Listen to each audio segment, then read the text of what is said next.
សូមជូនរឿងក្រមាវេទមន្តកាលពីព្រេងនាយមានក្មេងស្រីតូចម្នាក់ឈ្មោះកុលាបរស់នៅក្នុងភូមិដ៏ស្ងប់ស្ងាត់មួយ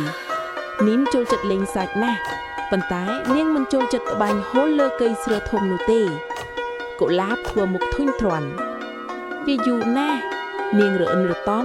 ហើយຕົកអំបោះចោលយ៉ាងរញ៉េរញ៉ៃយាយរបស់នាងនិយាយយ៉ាងទន់ភ្លន់ថាចៃអើយត្រូវមានចិត្តអត់ធ្មត់អំបោះនីមួយគឺជាក្តីបំណងប្រាថ្នាមួយយប់នោះដោយសារស្ដាប់ពីការរអ៊ឺរទាំកុលាបក៏ដេកលក់យ៉ាងស្កប់ស្កល់ពន្លឺព្រះច័ន្ទចាំងចូលតាមបង្អួត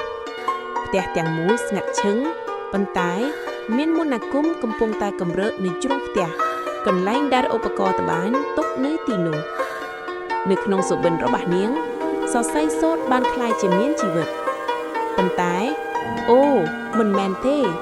ពួកគេកំពុងតែយំមុខដ៏សោកសៅរបស់សរសៃអំបោះពួកយើងរញ៉េរញ៉ៃនិងអាក្រក់មើលណាស់ព្រោះឯងប្រញាប់ពេកពួកគេយំសោកពួកយើងចង់คล้ายជារបស់ដ៏ស្រស់ស្អាត